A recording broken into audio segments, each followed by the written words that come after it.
الحمدللہ ثم الحمدللہ، آج جمعۃ المبارک کے اس عظمت والے مہینے میں تقریباً 4.25 سال بعد 212 جمعہ مکمل ہونے کے بعد آپ حضرات سے بالمشافہ ملاقات ہو رہی ہے۔ آپ سب اس حقیقت سے واقف ہیں اور آپ اس کے عینی شاہد ہیں کہ 4 اگست 2019 سے مجھے بدستور اپنے گھر میں نظر بند کر دیا گیا اور تب سے آج تک انتظامیہ نے مجھے گھر سے باہر آنے کی اجازت نہیں دی گئی، جس کی وجہ سے میں اپنی منصبی ذمہ داریاں بحیثیت میروائز نہ صرف ادا نہ کر سکا بلکہ میرے انفرادی حقوق بھی، انسانی حقوق بھی طاقت کے بل پر سلب کر لیے گئے۔ بزرگوں، اس کے باوجود کہ تمام طبقہ فکر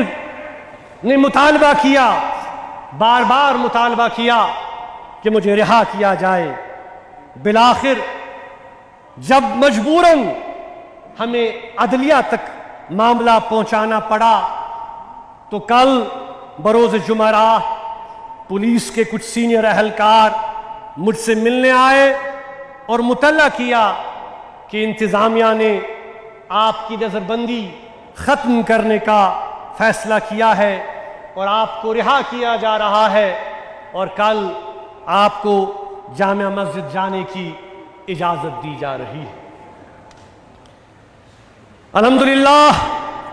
اللہ کی مرضی سے آج 4 سال سے زائد عرصے کے بعد یہ ممکن ہو سکا ہے کہ جامع مسجد کے اس عظیم، متبرک اور تاریخی عبادت گاہ میں آپ کے درمیان آج حاضر ہوں۔ میرے عزیزوں، اس وقت جو جذبات میرے اندر موجود ہیں وہ الفاظ میں ادا کرنا ممکن نہیں ہے، مگر مجھے یقین ہے کہ ہمارا جو تعلق ہے اس کی بنیاد پر آپ ان جذبات سے بخوبی واقف ہیں، ان کو سمجھتے ہیں۔ یہاں پر میں آپ سب حضرات کا شکریہ بھی ادا کرنا چاہوں گا کہ آپ کی دعاؤں کی تاثیر اور دین کی سے وابستگی کے جذبے کے نتیجے میں اللہ تعالیٰ کی بابرکت ذات نے یہ موقع نصیب فرمایا کہ آپ کی دلی تمناؤں کو عملی صورت ملے اور اس منبر و محراب سے قال اللہ قال رسول اللہ صلی اللہ علیہ وآلہ وسلم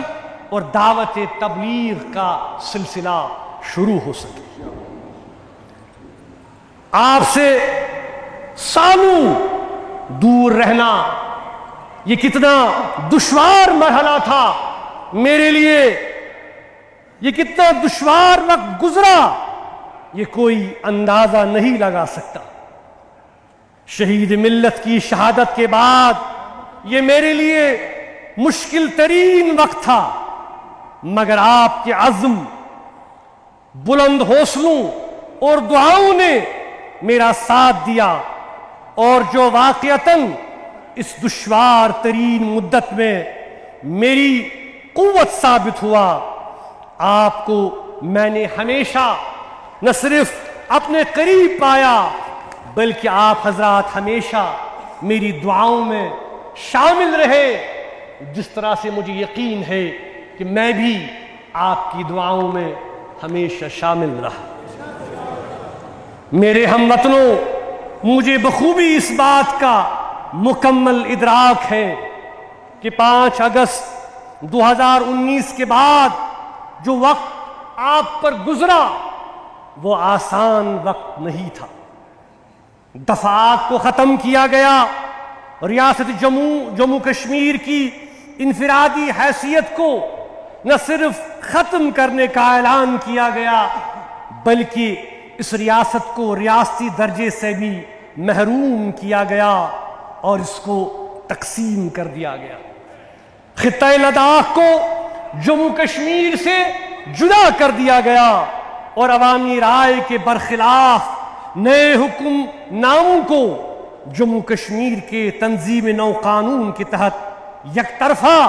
فیصلوں کی آڑ میں یہاں کے لوگوں کو کمزور اور بے اختیار بنایا گیا۔ میرے عزیزوں، یہ بات چندہ دہرانے کی ضرورت نہیں ہے کہ منصب میر واعظ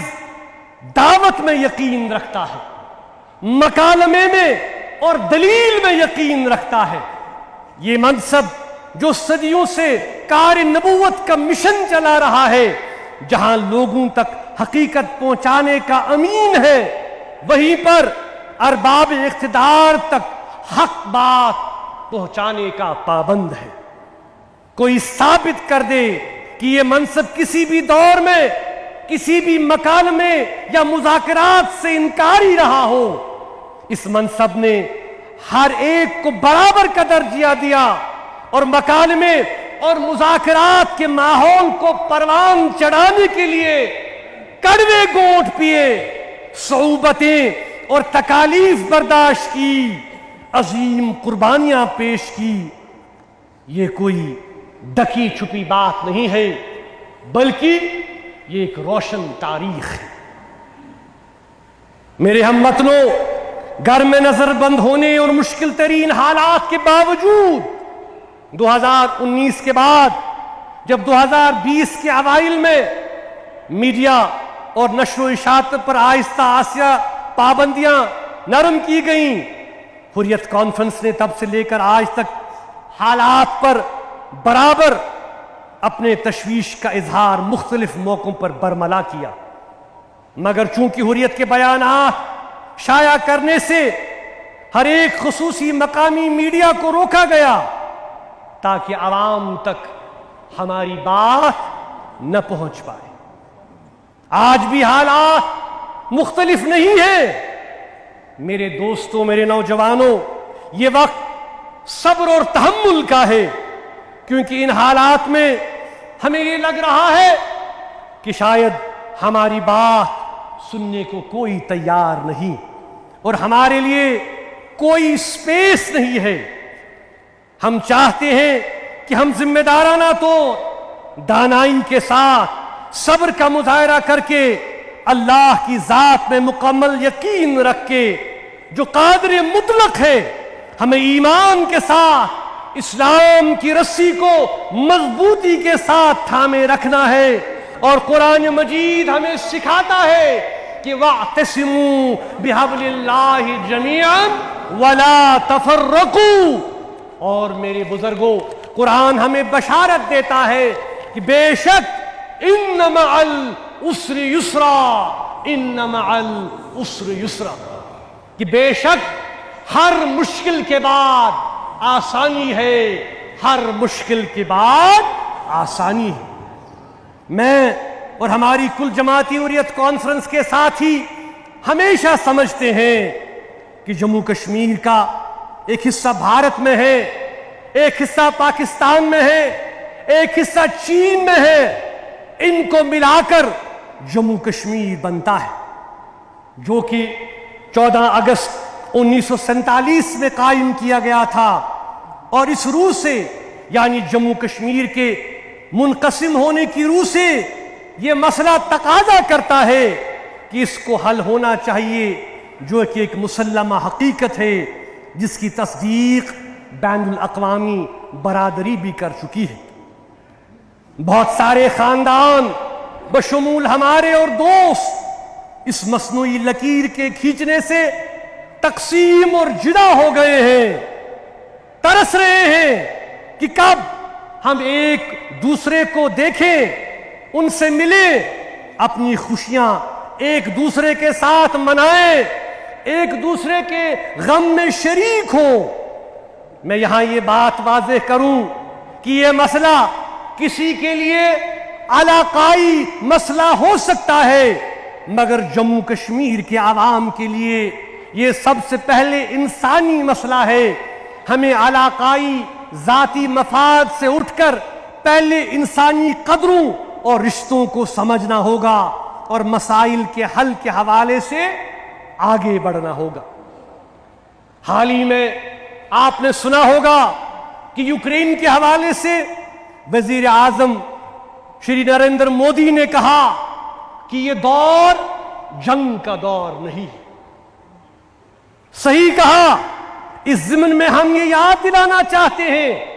کہ ہم نے ہمیشہ ہر اس طریقہ کار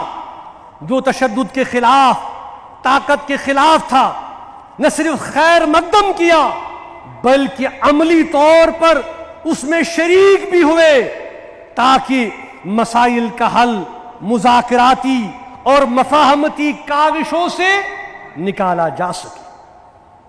ان راستوں پر چلنا ہمارے لیے آسان نہیں تھا، مگر اس حقیقت کو سمجھتے ہوئے کہ مسائل کا حل پرامن ذرائع سے ہی ڈھونڈنا ہوگا تاکہ انسانی جانوں کا ضیاع نہ ہو اور اشتراک عمل سے مسائل کا حل نکالا جا سکے. اور اس راستے کو اختیار کرنے سے ہمیں نقصانات بھی اٹھانے پڑے جو کہ آپ سب کے سامنے ہیں. افسوس، صد افسوس، ہمیں کبھی علیحدگی پسند کہا گیا، کبھی ملک دشمن کہا گیا، کبھی امن دشمن قرار دیا گیا اور نہ معلوم ہمیں کیا کیا قرار دیا گیا. لیکن ہمارا کوئی ذاتی مفاد نہیں ہے،